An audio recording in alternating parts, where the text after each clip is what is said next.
नमस्ते mummy's and daddies. आप सब कैसे हैं? और हाँ, आपका लिटिल बेबी कैसा है? उम्मीद करती हूँ आप लोग मज़े में होंगे। स्वागत है आपका मम्मा केयर कॉर्नर में। यहाँ मैं शेयर करती हूँ सिंपल और यूज़फुल टिप्स जो नए पेरेंट्स के लिए बहुत हेल्पफुल होते हैं, जो कि मेरे खुद के एक्सपीरियंस से मुझे मिले हैं।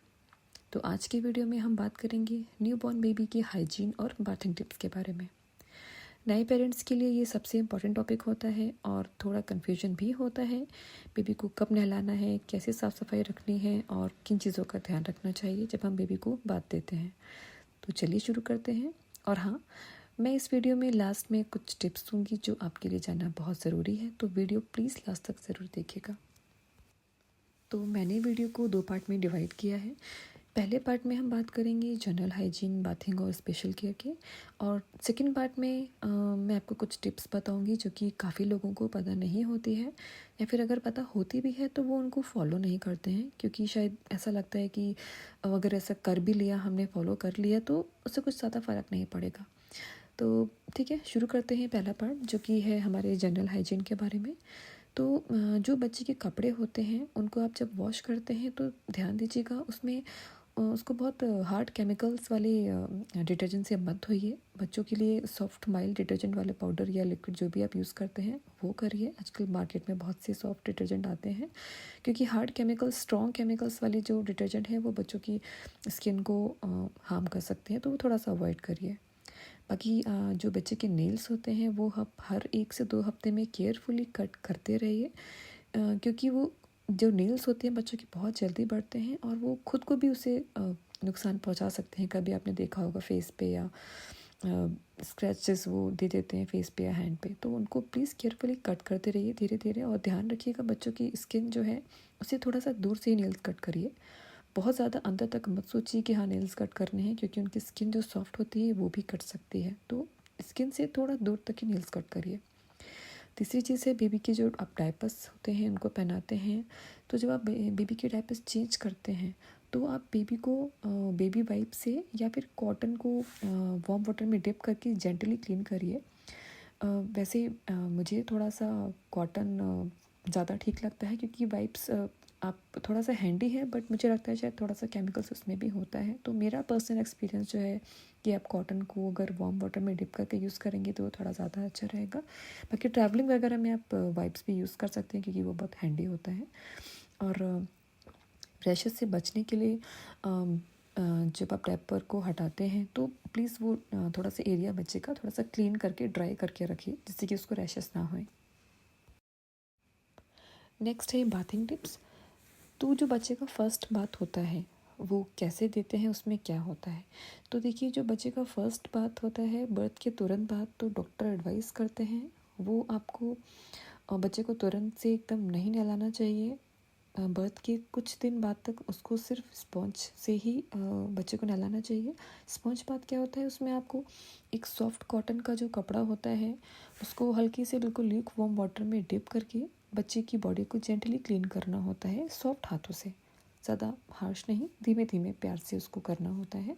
तो ये आपको कुछ दिन तक बच्चे को देना होता है। वो आपको डॉक्टर सजेस्ट कर देंगे आपको नॉर्मल बात जो बच्चे को होता है वो कब से दे सकते हैं। यूजुअली 1 से 2 हफ्ते के बाद डॉक्टर अलाउ करते हैं कि आप बच्चे को कब से आप रेगुलर तरीके से या नॉर्मल तरीके से आप बच्चे को नहला सकते हैं। बट आपको वहाँ पे भी, जब आप बच्चे को पहली बार नहलाएंगे प्रॉपर, तो वहाँ पे भी कुछ रूल्स होते हैं, वो मैं आपको यहाँ बताना चाहूँगी, प्लीज़ उनको फॉलो करिएगा। जैसे कि पहला है, जो आप पानी यूज़ करते हैं उसमें वो आप ल्यूक फॉर्म होना चाहिए, ना ज़्यादा गर्म ना ही ज़्यादा ठंडा। और आपको उसको चेक करने का सबसे अच्छा तरीका होता है कि जो आपकी एल्बो होती है कोनी हाथ की, उससे आप टच करिए। तो अगर आपको बेरेबल लग रहा है, नॉर्मल लग रहा है, दैट मीन्स कि वो ठीक है, आप वो पानी यूज़ कर सकते हैं। ऐसे अगर आप अपनी हथेली से चेक करेंगे तो वो टेम्परेचर थोड़ा सा उसको अब पता नहीं लगा पाएंगे बच्चे के हिसाब से, तो हमेशा अपनी कोनी से चेक करिए। ठीक है, तो गुनगुना लग रहा है कि आप, तो मतलब ठीक है, आप बच्चे को नहला सकते हैं। और टाइम जो है वो थोड़ा छोटा ही रखिए बच्चे को नहलाने के लिए, 5 से 10 मिनट, इससे ज़्यादा नहीं, क्योंकि आपने अभी बच्चे को नहलाना शुरू किया है, तो टाइम शुरू में थोड़ा सा कम ही रखिए। और अगर आप बाथ टब वगैरह कुछ यूज़ कर रहे हैं तो आप बेबी को कभी भी अकेले उसमें मत छोड़िए, क्योंकि बेबी बहुत छोटा होता है तो प्लीज़ उसके साथ में एक जना रहना चाहिए उसको नहलाने के लिए। और अगर आप कुछ शैम्पू या कुछ सोप यूज़ करते हैं तो वो माइल्ड फ्रेगनेंस का होना चाहिए, मतलब उसमें ज़्यादा सेंट परफ्यूम जैसे कुछ चीज़ ना हो। बच्चों की बहुत से मार्केट में आते हैं तो आप कोई भी यूज़ कर सकते हैं, कि अपने डॉक्टर से भी पूछ सकते हैं। और बात के बाद बेबी को आपको सॉफ्ट टॉवल में अच्छे से उसको आप ड्राई कर लीजिए। और देखिए उसको रब मत करिए, पैट पैट करके उसको हल्का सा हाथ से कर करके उसको टॉवल से उसको आप पोंछ सकते हैं। टॉवल से पोंछने के बाद आप तुरंत बच्चे के कपड़े उसको पहना दीजिए कॉटन के, और थोड़ा सा कंफर्टेबल टेम्परेचर उसके लिए आप मेंटेन कर दीजिए। इसके बाद है कुछ स्पेशल केयर। पहला है बेबी के अम्बिलिकल कॉर्ड, उसको हमेशा ड्राई और क्लीन करके रखना चाहिए, जैसे कि मैंने अपने लास्ट वीडियो में भी बताया था। और वो नेचुरली गिर जाती है तो तब तक आपको थोड़ा सा उसका ध्यान रखना पड़ता है।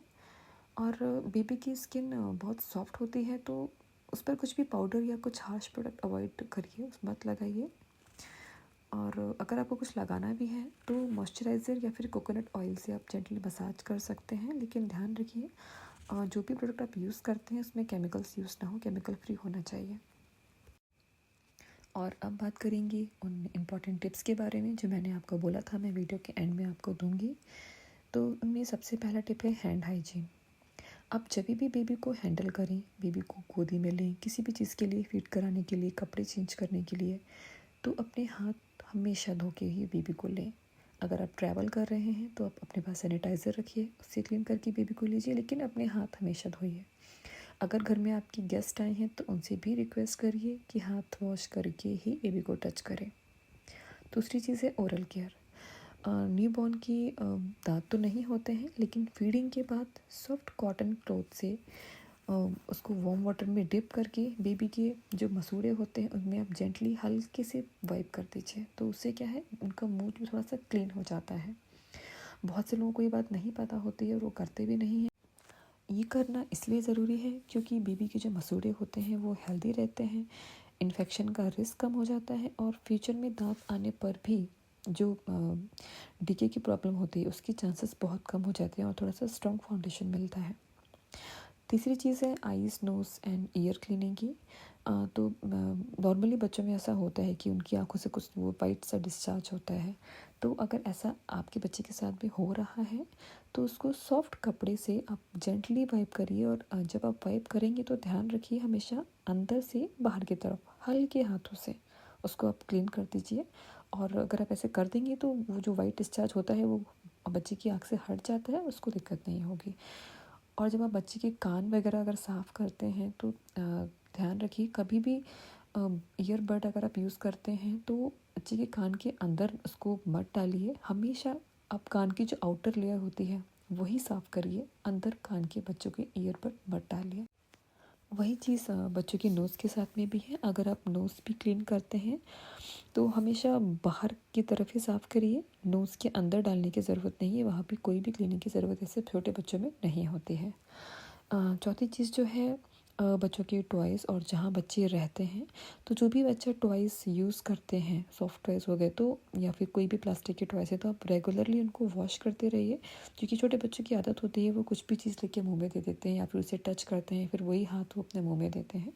तो आप टॉयज़ वगैरह को जो भी उनके साथ सामान रहता है वहाँ पे उसको क्लीन करते रहिए।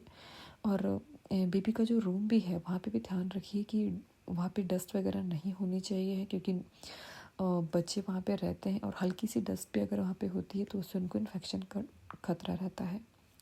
पांचवी चीज़ है जैसे कि कभी गेस्ट आते हैं, विजिटर्स आते हैं बच्चे को मिलने के लिए, तो आपको क्या करना है।